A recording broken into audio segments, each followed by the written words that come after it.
이렇게 만나 뵙게 돼서 반갑고요. 이 코로나 사태에도 불구하고 와주셔서 감사드리고요. 하여튼 시간 제약상 제가 하여튼 좀 빨리 하도록 하겠습니다. 예, 그럼 말씀드리겠습니다. 하여튼 크게 배경 및 필요성이고요. 그다음 앞서 말씀드린 대로 주요 선진국의 직불제 운영 현황이 주는 시사점, 또 우리 농업직불제의 특징과 한계, 또 최근에 말씀드렸던 공익직불제의 개편 배경과 주요 내용, 그다음에 우리가 어떻게 앞으로 정책적인 과제가 있는지 이런 순으로 말씀드리겠습니다. 아시다시피 이 1995년도에 WTO 출범 이후에 하여튼 이 주요 선진국에서 이 직불제가, 물론 우리나라도 그렇고요. 그래서 이 직불제가 크게는 이제 농업의 경영 및 소득 위험을 축소한다는 경영소득 안정형 직불로 우선 출발을 했는데, 최근에는 하여튼 이 농업의 공익적 기능 확산을 통해서 국민의 삶의 질을 증가시킨다, 이런 어떤 정당성을 가지고 선진국에서 이 직불제가 확충이 되고 있고, 또 중요한 정책 수단으로 작동이 되고 있습니다. 그래서 이제 여기 보시면은 하여튼 여긴 좀 안 넘어가. 선진국을 보시죠. 우선 미국입니다. 미국은 2008년 농업법, 그러니까 물론 2018년 농업법에 새로 개정이 됐지만 주요 골공은 똑같습니다. 그래서 미국엔 크게 이 경영 및 소득 안정형의 이 주요 품목에 대한 직불제가 그러니까 마케팅 론 제도라 그러죠. 최저 가격 보장 제도입니다. 한 21개 품목에 대해서 있고요. 그다음에 가격 손실 및 수입 손실이, 이게 말 그대로 소득 및 경영 안정형 소득 직불인데요. 요거는 14개 정책 대상 품목에 대해서 예전에는 이제 타겟 프라이스로 하지만 요새는 레퍼런스 프라이스로 해서, 또 지난 2014년 농업법부터는 이제 수입 손실 보상 제도로 좀 약간 이거 좀 더 확충이 돼서 농가에게 선택 권한까지 주는 이런 제도가 있고요. 그다음에 보험 제도가 있고, 또 긴급 재해 보험 제도, 긴급 재해 대책. 그래서 굉장히 안전망이 잘 갖춰져 있습니다. 근데 이거는 말 그대로 경영소득 안정형입니다. 사실은 뒤에 제가 말씀드리는 하여튼 공익형은 또 따로 컨저베이션이라는 프로그램으로 미국은 따로 하고 있고요. 그럼 여기 이제 가격 하락 대응 직불제는 앞서 말씀드린 대로 핵심적인 기초 농산물에 대해서 유통융자 지원 제도라는 게 있고요. 그래서 이건 최저 가격 보장이고요. 그다음에 가격 손실 보장은 14개 정책 품목에서 목표 가격, 요새 기준 가격이라고 그러는데요. 그래서 타겟 프라이스를 주고 그 이하로 떨어질 때 정부가 지원해 주는 거고요. 그다음에 이제 수입 손실 보상은 가격하고 물량이, 이게 일종의 또 수입이 또 중요하잖아요. 레비뉴가. 그래서 그런 측면에서 이게 농가가 둘 중에 하나를 선택하도록 해서 주요 정책 대상 품목에 하고 있고요. 그다음에 2018년 농업법에는 더 강화됐습니다. 그래서 유통지원제인데 유통지원 단가는 하여튼 단가도 높아졌고, 또 가격 손실 보상 제도도 기존에는 이제 5년 동안 레퍼런스 프라이스가 유지가 됐지만, 요새는 최근 5개년 가격이 더 높은 경우엔 물론 상한을 줘서 그 높은 거를 농가에게 유리하도록 돼 있는 거죠. 그다음에 수입도 마찬가지로 최근 단수 및 가격 변동이 더 높을 경우에는 정부가 기존에 설정한 것보다 그거를 적용할 수 있는 여지를 줘서 사실은 농가에게 유리하게 개정이 됐습니다. 그다음에 이제 공익형은 그럼 미국에 뭐가 있냐 하면 1985년 이후에 컨저베이션 챕터가 독립적으로 나타납니다. 그래서 기본적으로 농가가 토양과 습지를 보존해야 되고요. 그다음에 최근에는 3개주, 노스다코타나 사우스다코타나 유타나 이런 데 초지가 중요한 데는 초지 보존 의무까지 해서, 근데 그게 왜 중요하냐면 그거를 준수 안 하면 다른 정부가 주는 다른 것들, 앞서 말씀드린 마케팅론이나 가격 손실 보장이나 이런 직불제의 수혜를 못 받습니다. 그래서 이건 기본 규제 차원에서의 의무가 됩니다. 그래서 거기 그냥 크로스 컴플라이언스를 해서 이런 것들을 하고 있고요. 이런 것들은 왜 그러냐면 이 국가 재정 지출에 대한 어떤 국민적 공감대를 형성하고, 또 농업 재정 지출에 대한 어떤 정당성 제고라는 그런 측면에서 이게 형성이 되어 있는 것 같습니다. 그래서 미국에 보시면은 이 앞서 말씀드린 습지나 토양이나 초지 보존은 이 규제와 관련이 되고요. 그다음에 그 이외에도 다른 휴경 농지에 대한 여러 제도, 또 경작농지, 실제 경작하면서 이게 이제 친환경 농업이더라고요, 보니까. 그다음에 그 위에도 환경 보전 기술 지원, 긴급 보전, 또 기타 지원 보시면 지역 간, 또 요새 최근에는 이제 주와 주 간의 어떤 프로그램들, 예를 들면 그걸 일명 여기는 이제 직불금이라고 안 하고 프로젝트라고 그러죠. 뭐 체사픽 베이 프로젝트 이런 것들이 다 농업과 관련돼서 수질 및 그 지역의 경관을 보존하고 이런 프로그램들이 많이 쓰이고 있습니다. 그래서 이제 핵심은 미국에서 2018년 농업법을 보면 가격 및 수입 대응 직불 제도가 오히려 더 강화돼서 소득 및 경영 안정이 농민들에게 더 강화됐다는 시사점이 있고요. 또 두 번째는 아까 공익형 지원 프로그램이 직불제라는 이름으로는 안 쓰이지만 실제로 2014년 농업법 대비 최근 2018년 농업법에서 더 많이 증액이 됐습니다. 아마 5억 불 이상 증액이 돼서 미국에서도 공익 프로그램들 농업이 발휘하는 이런 것들이 중시되고 있다는 걸 알 수가 있습니다. 그다음에 이유입니다. 이유는 2014년 농업법에서 이게 개조가 됐는데요. 하여튼 기초직불과 소농직불이 있습니다. 근데 소농직불은 15개 유럽 회원국만 씁니다, 현재는. 그러니까 이게 뭐 일반화된 건 아니에요. 15개 선택한 국가만이 하고 있는데 하여튼 기본은 기초직불을 받고 추가로 받는, 그러니까 우리 기본형과 선택형과 비슷한 겁니다. 그러니까 기초직불을 받고 여기선 녹색지불이나 청년농직불이라는데 이런 추가적인 걸 받는 형태와 그냥 크로스 컴플라이언스 유지 안 하고 그냥 소농직불 1250유로인데요. 이거를 상한으로 받는 이런 둘 중에를 특히 15개 국가에서는 이런 선택을 주었는데, 그렇지만 기초직불을 수령하기 위해서는 여기 나와 있지만 여러 기본적으로 우리보다 강한 크로스 컴플라이언스를 유지해야 되고 녹색직불이 될 경우는 더 플러스 알파의 농가의 의무 준수가 필요한 상황이 되겠습니다. 이 표가 이제 유럽의 현재 캐파에서의 직불제인데요. 우선은 공통은 회원국 공통이고요. 이 국별 선택은 국가별로 좀 선택을 할 수 있는데요. 근데 좀 여기도 보시면은 그다음에 또는이 있잖아요. 소농직불은 이제 15개 국가의 지급상한 아까 말씀드린 1250유로 하에서 농가가 선택을 하도록 하는데요. 그러면 이제 소농직불 하면은 의무 부담이 없다고 하지만 사실은 유럽은 아시죠? 기본적으로 친환경 농업을 많이 관행적으로 오랫동안 해왔기 때문에 아마 소농직불을 주더라도 뭐 막 비료를 쓰고 농약을 뭐 치고 이런 컨셉은 아닌 것 같습니다. 그러면 EU 직불제의 특징은 형식은 지불 단가를 균일화한다. 그래서 각 회원국이 면적 단위랑 동일하게 주도록 방향성은 정해놨는데 아직까지는 사실 국가별로 차이가 있더라고요. 그래서 그런 방향만 정했다고 볼 수 있고요. 그다음에 대농직불금, 그러니까 대농에 대해서는 좀 삭감의무가 있고 또 목적 지향성이 있더라. 녹색직불이나 청년농직불이나 이런 목적 지향성을 가지고 또 녹색직불이 전체 예산의 30% 이상 쓰여야 되니까 이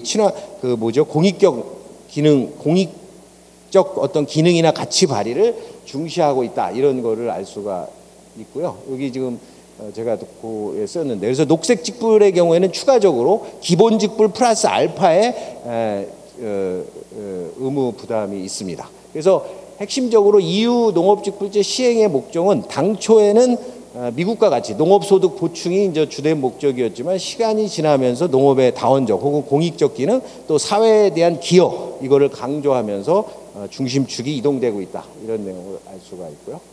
스위스는 잘 알려진 것처럼 연방헌법 104조의 농업의 다원적 기능을 유지 보존하는 걸 정부의 책무로 해서 직불제를 아주 핵심적인 정책수다. 그러니까 예산의 80% 이상을 현재 직불금에 쓰고 있고요. 그래서 제가 이제 예전에 이명훈 교수님이랑 연구 같이 할 때 영어로 된 스위스 연방헌법 104조의 이 리뮤너레이션 이 컨셉을 제가 알게 된 겁니다. 그래서 이건 뭐냐면 어떤 기여에 대한 정당한 대가입니다. 그러니까 컴펜세이션이 아니고 리뮤. 그래서 이 영어 자체가 굉장히 의미를 갖는. 그래서 우리 농업인들이 환경이나 생태나 뭐 생물 다양성이나 경관에 대해서 기여해 준 거에 대한 정당한 대가를 준다. 이런 컨셉이 스위스 국민들에게 헌법에 명시되면서 물론 뭐 농가가 그거를 따르겠죠. 그래서 굉장히 좋은 선순환을 하고 있는 단어가 된다고 생각을 하고 있습니다. 스위스 직불제의 특징은 하여튼 핵심적인 농정수단으로 직불제. 그 예산을 보면 알잖아요. 전체 농업 예산의 80% 이상을 현재 직불제에 쓰고 가장 높은, 세계에서 가장 높은 직불금을 제공해주고 또 높은 수준의 상호 의무 준수. 여기는 PEP라 그러는데요. 이 내용을 보시면 굉장히 스트릭트하고 또 농가가 지켜야 될 의무가 많습니다. 여기 이제 스위스 농업직불제 유형들인데요. 뭐 나중에 보시면 알겠지만 여기 뭐 식량안보 직불도 있습니다. 여기도 뭐 생산을 뭐 포기하고 그런 거 아닙니다. 자급률이 우리보다 높거든요. 그러니까 이런 게 있고요. 그래서 스위스 농업직불제를 평가해 보면 전면적이고 높은 수준의 공익형 농업직불제 정책을 통해서 농업 생산 활동도 쇠퇴를 막고 또 농가 소득 안정과 환경 보전, 생태 환경 유지, 인구 분산 정착 뭐 이런 게 있어요. 그러니까 이런 정책들의 목표를 제가 생각할 때는 나름 문제는 있겠지만 굉장히 이상적으로 농정을 하고 있다라고 생각이 됩니다. 일본입니다. 일본 하니까 우리가 직불제하면 일본을 좀 무시하는 경향이 있는데 제가 그래서 일본 거를 봤어요. 그랬더니 그럴 게 아니더라고요. 일본이 우리보다 더 낫습니다. 제가 볼 때는. 뭐 공무원들은 어떻게 생각할지 모르겠어요. 일본은 우리와 비슷하게 소득 안정형과 다원적 기능형으로 나눠서 통계도 나오고 정부가 제시를 하고 있습니다. 그래서 그러니까 공익형은 중산간 환경보전형 다면적 기능 이런 일본 말을 이제 한자를 하니까 이렇게 되더라고요. 요거 이외에는 다 대부분은 소득 및 경영 안정형으로 자기들이 정의를 하고 있습니다. 그래서 일본 농업직불제의 특징은 우선 식료농업 농촌기본법에 의거해서 농업 직불의 예산이 증가합니다. 다른 선진국과 마찬가지, 우리보다도 큽니다. 그래서 전체 예산의 농업 예산의 31.4%를 직불금에 쓰고 있고요. 그다음에 농가 소득 안정형이 현재는 대세입니다. 일본에. 그래서 전체 직불금의 한 89%는 농가 소득 안정형이고 한 10.7%가 공익형인데요. 우리보단 높은 겁니다. 공익형이요. 사실은 우리는 제가 뒤에 보여드리지만 우리보단 그래도 높다. 이런 특징을 갖고요.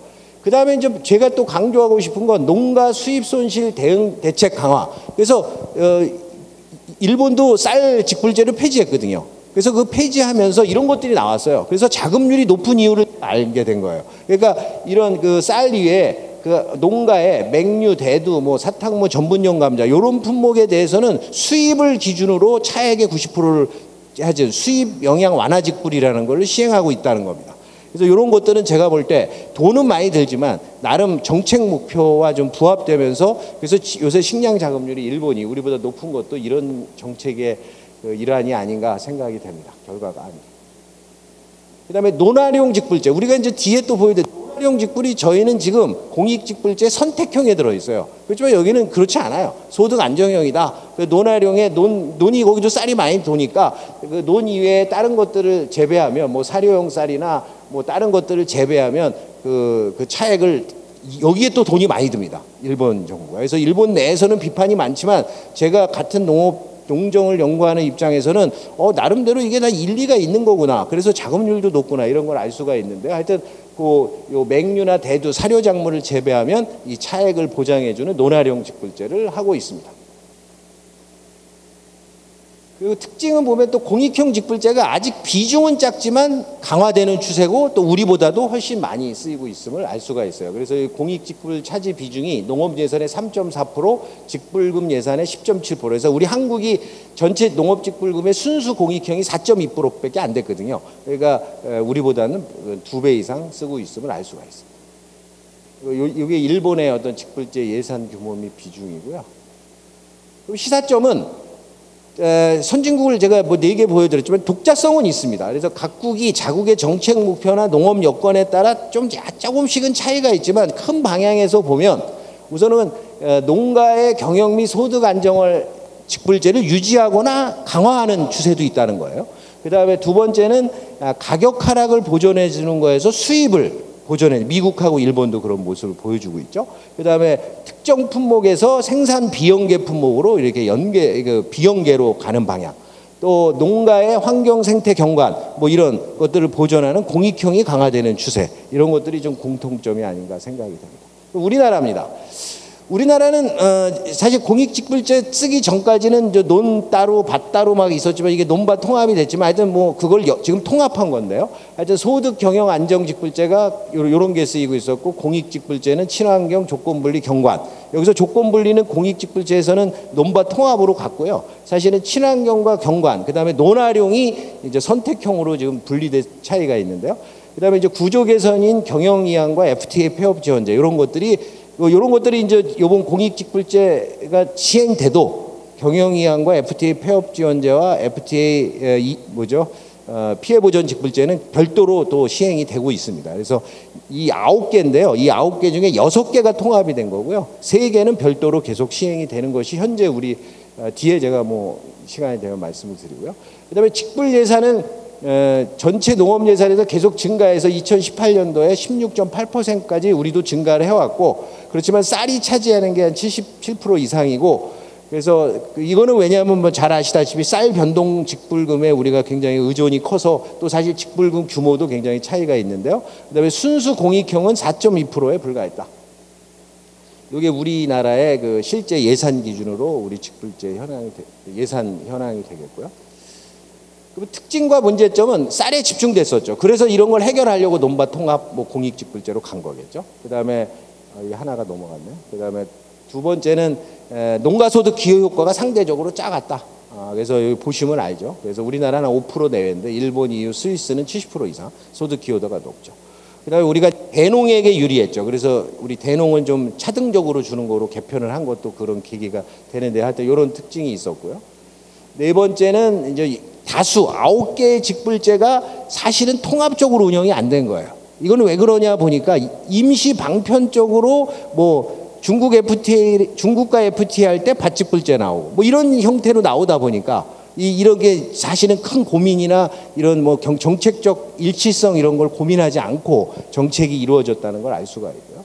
그다음에 이제 아시다시피 의무 이행 조건이나 뒤에 우리 김태형 교수님 발표하신 그다음에 지역적 특성을 고려한 이런 것들이 좀 부족한 직불제의 한계라고 보겠습니다.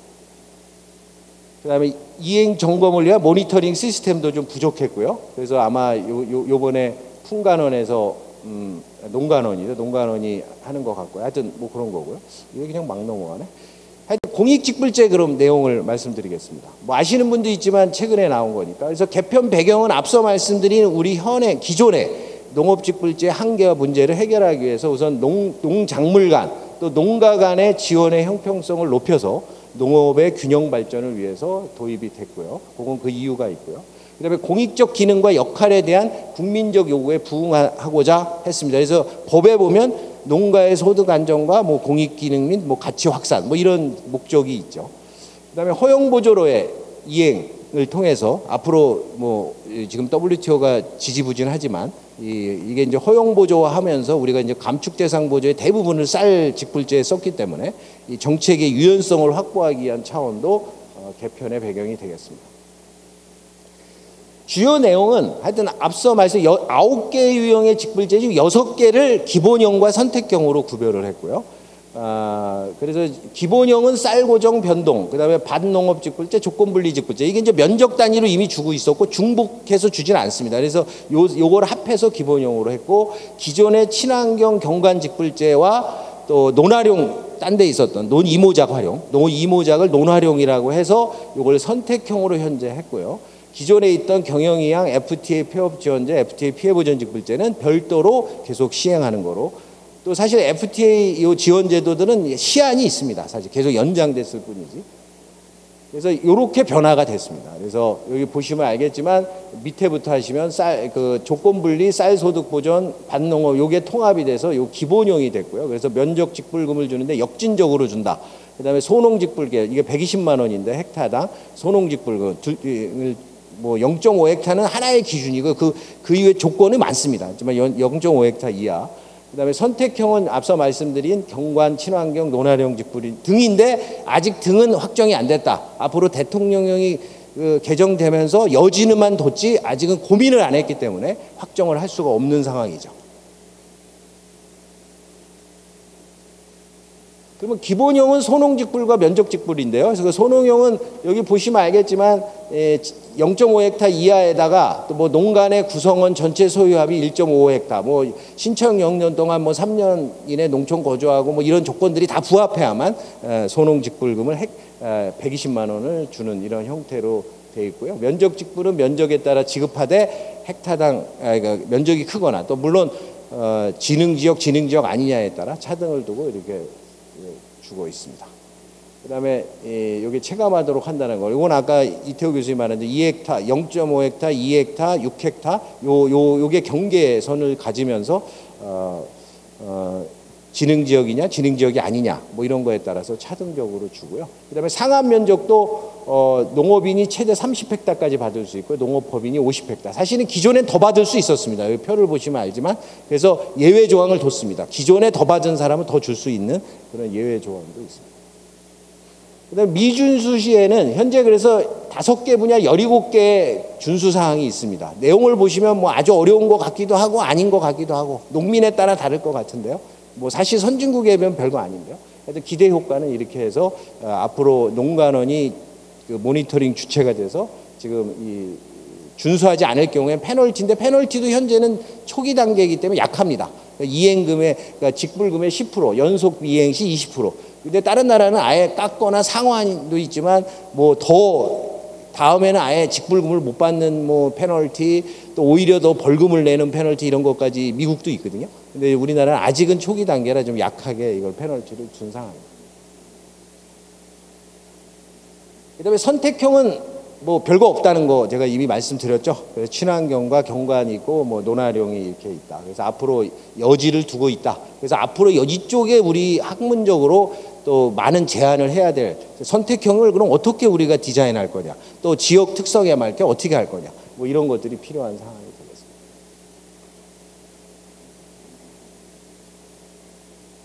되겠습니다. 공익형 직불제 도입은 다 아시겠지만 이제 국민들이 이 농업농촌에 대해서 기대하는 바가 안정적인 식량 생산 플러스 알파를 굉장히 지금도 한 60%는 다원적 기능, 공익적 기능을 기대하고 있고 또 미래에는 더합니다. 그래서 이게 이제 농경연이 매년 조사하는 이 자료를 보시면 뭐 여러 자료를 보셨을 겁니다.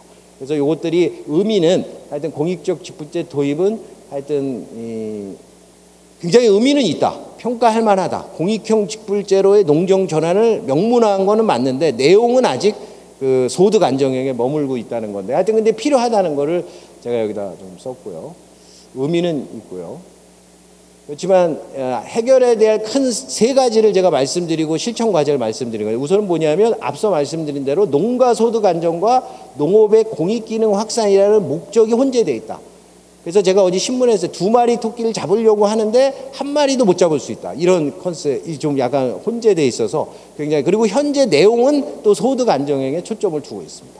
그래서 중심축이 앞으로 선택형 공익 프로그램으로 좀 이전하는데 필요가 있는 그런 거가 있고요.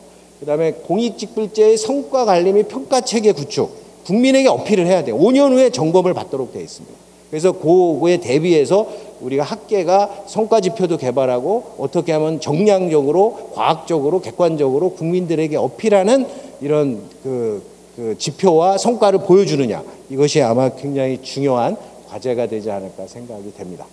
그 주요 정책 과정은 앞서 제가 말씀드렸지만 현재가 공익직불로 됐지만 그 내용 안에서도라도 우리가 어떻게 구분을 해야 되냐 하면 제가 볼 때는 우리나라의 농업농촌 방향과 맞게 그러니까 농가의 소득 및 경영 안정형과 공익형을 아예 좀 내부적으로라도 구분할 필요가 있을 거라는 생각이 들고요. 특히 이 수입 변동, 가격 변동 및 수입 변동 직불제를 생산 비용계로 하는 이런 것들이 뭐 무시할 게 아니라 좀 더 고민을 해서 지금 다른 선진국들도 그렇게 하는 측면이 있기 때문에 그런 것들이 좀 더 고민할 필요가 있고 이것이 제가 그래서 가격 변동하고 공익형이 좀 구분돼서 우리가 접근할 필요가 있다는 것을 보여드리고 싶고요. 그래서 특히 여기 현행 직불제 중에 특히 선택형 저는 메뉴형이라고 기존엔 얘기했는데 이런 것들이 좀 더 우리가 잘 디자인될 필요가 있다. 그다음에 이제 그 정책 대상 품목을 그러면 가격 변동을 쌀처럼 어느 특정 품목이 아니라 이 정책 대상 품목을 확대하고 생산 비용계로 하는 이런 그 방향으로 우리가 하면 이런 긍정적 효과가 있다는 얘기를 드리고 싶고요. 그다음에 이제 공익직불과 관련돼서 이거 왜 안 넘어가죠? 그다음에 이제 현행 공익직불제 중심에서 다양한 선택형으로의 어떤 확장, 아까 이미 제가 말씀드렸죠. 다양한 어떤 공익 지원 프로그램을 또 이름을 또 직불제로 할 필요도 없어요. 직불제라는 이 네이밍 자체를 이건 할 필요가 없는데 우리가 자꾸 직불제하면 나쁜 이미지가 있음에도 불구하고 계속 쓰고 있는 이것도 좀 전 잘못이라고 생각하는데 앞으로 선택형 메뉴형을 만들 때는 꼭 직불금이라는 용어를 쓸 필요 없습니다. 그래서 이 공익 프로그램의 중심축을 이용할 때 하여튼 지역의 필요와 특성을 또 반영하고 이런 여러 가지 디자인이 돼야만 실제 유럽이나 스위스나 이런 선진국형 직불제가 되지 않을까 생각이 되고요. 그다음에 이제 성과지표 개선, 국민들에게 보여야 됩니다. 그 성과지표와 관련돼서 자연과학적인 뭐 지능청에 계신 박사님이나 또 우리와 같은 농경제 학자들이 많은 기여가 필요해서 이런 것들이 실제로 국민들에게 공익직불제는 국민에게 뭔가 보여야 되거든요. 그래서 그래야만 선순환이 돼서 우리 농업 쪽에 이 직불제 중심의 말 그대로 공익직불제 중심의 농정 전환이 이루어질 수 있고 예산 확충이 가능하기 때문에 하여튼 공익형 프로그램 시행 이후에 사회 경제적 환경적인 어떤 긍정적인 영향이나 효과를 홍보할 수 있는 데이터 수집부터 아까 이태호 교수님이 한 그런 파라미터들은 데이터만 있으면 좀 더 정밀하게 하실 수 있는 거잖아요. 그래서 그런 것들을 위한 분석, 연구, 홍보 방안이 필요한 게 아닌가 생각이 됩니다. 마지막 같습니다. 그래서 이행 조건과 지불 단가 개선. 그러니까 지금도 그냥 뭐 나름 이행 조건이나 지불 단가가 정해졌다고 하지만 논밭 지능 지역에 있는 논밭은 같은 단가가 적용되고요. 지능지역 밖의 논과 지능지역 밖의 밭은 달라요. 물론 기존에 논의를 더 많이 줬기 때문에 그러지만 법에 그렇게 구별되어 있기 때문에 구별된 거예요. 큰 정당성이 없습니다.